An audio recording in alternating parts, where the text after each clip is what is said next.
This video is a tutorial of BEMP's protocol for sorting leaf litterfall in the lab. Litterfall is any plant matter that falls to the ground, which we collect from 10 randomly distributed tubs at each BEMP site every month. Tubs are generally labeled A through J, with some exceptions at sites where tubs have been relocated or rearranged. When you open up your site bag, you should find 10 paper bags corresponding to each tub at the site. So here I'm taking them all out to make sure that all 10 bags are present and that they are all labeled with 3 things: the tub letter, the site name, and the collection date. And they should all, of course, have the same site and date on them. During the fall months, when a lot of plant matter is falling, we often need several bags to collect one tub. So you might find more than 10 bags, but all bags should still be clearly labeled with a tub, and they will usually say something like A, 1 of 2, and A, 2 of 2, and you could just combine those 2 A bags when you're ready to sort them. So here I have all of my tubs accounted for. They're all labeled correctly with all 3 things, and I've taken note of some comments on a couple of bags, which we will come back to later. So next we are going to set aside our A bag and put everything back in the Ziploc to keep things organized and make sure we don't lose anything or mix anything up with other sites that might be out on the table or whatever. I do always make sure that I start with A. It's really easy to just grab a random bag and get started, but I find that very often when people do this, they'll start accidentally recording their data across the top of the data sheet, which is where A goes. So just to eliminate the chance of even making that mistake, we'll just start with A and work in order. So here I am copying over from the bag the site name, which is Minnow, and the collection date, which is July 19th, 2023.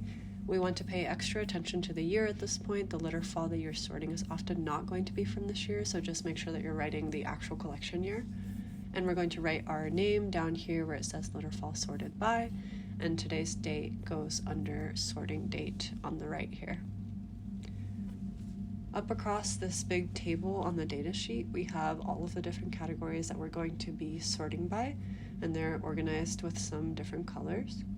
And you will notice that these are split up into certain native leaves, certain exotic leaves, all other leaves, reproductive parts, and wood. And then there's a spot for the total on the very right.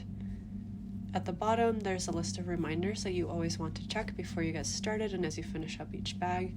And then under that, there's a small section for whoever's entering the data later, so just leave that very bottom line blank.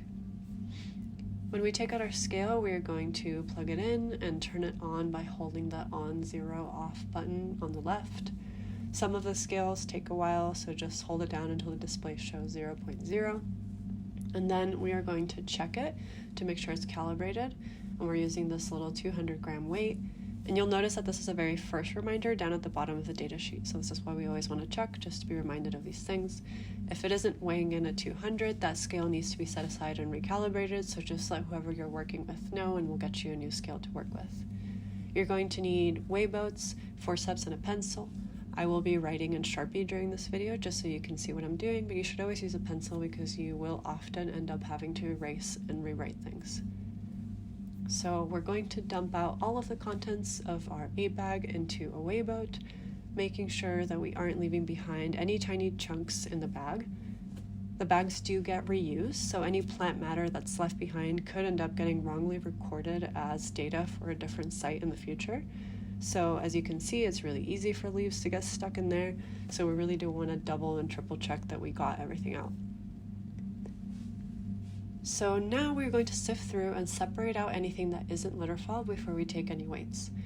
We also do want to separate out any cottonwood leaves like the one that you can see on the top right there, which is something that is clearly pretty decomposed. It's basically just a skeleton of a leaf and not something that fell off the tree during the season, so it's not something that we want to capture in our data.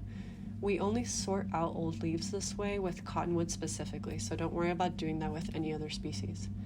We are just interested in plant matter, so we don't want anything like rocks, sand, animal scat, animal hair, arthropods, or anything that isn't part of a plant to be in here.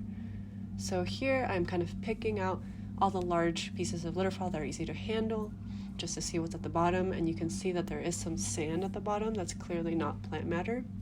So we're going to carefully separate it out, making sure we aren't leaving any bits of leaves or whatever mixed in. You can kind of scoop away at the larger plant pieces that sit on top, and then go through and carefully pick out any small seeds or tiny chunks that you still see mixed in. So once we make sure we have just plant litter fall, we are going to take our very first weight, which is going to be our total. Always tear your scale with the weigh boat that you are going to use on it, leave that weigh boat on the scale, and then carefully place the litter fall onto it. As a general rule, always use weigh boats on the scales if you're able. We have plates and some other larger containers in the lab, but the scales are really sensitive and that extra surface area can throw them off, so we only use these when we need them.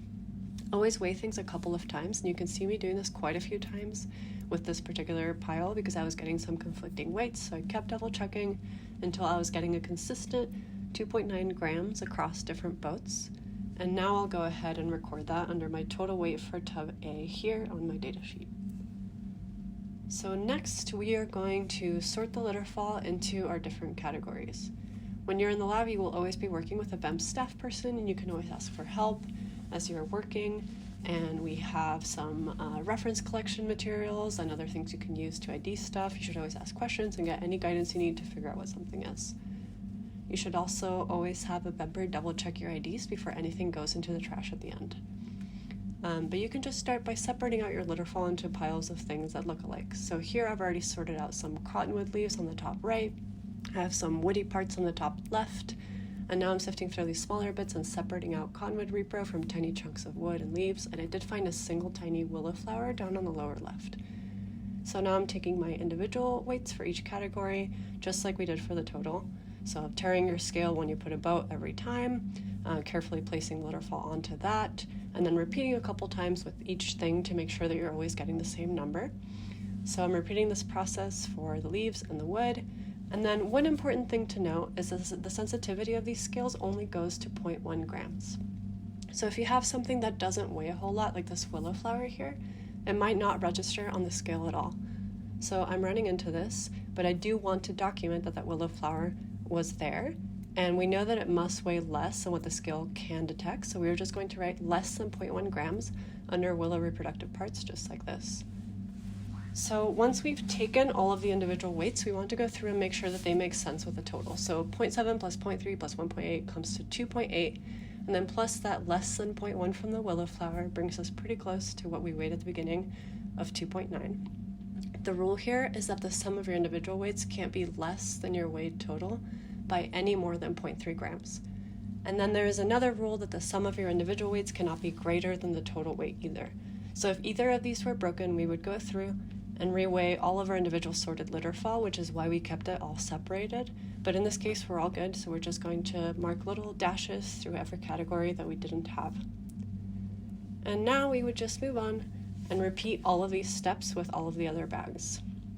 If you recall, we did have a couple of bags with notes on them at the beginning, and I do want to take a second to show you what those mean. So this bag says no data and tells us that the tub was disturbed. So this is a true no data point. This collection could not be completed due to an issue with the tub, and it does not tell us anything about the litter fall in the Bosque. So we're going to write ND under the total weight and just cross out the rest of the row, and you can write the comment that was on the bag across the row like this to clarify what happened. In this other case with the other bag with a note, we had a bag that says empty. So this means that the tub was in place, it was technically a collection, but there was just nothing in it. So this does inform our understanding of the litter fall in the Bosque. It is a data point. So we're just going to strike through and write that empty note across the row, but then we're just going to write 0 grams under our total weight. It is a weight, it was just 0. If you were to run out of time before finishing a site, it's totally okay to just place that data sheet in the Ziploc to be finished up later. And all the bags should stay together. And at the very end, once you're done with the site name and the date can be crossed off. You can leave the tub letter on there, and they can just be piled up into a little bunch to be reused by someone else in the future. And that's pretty much the whole process for sorting leaf litter fall in the lab.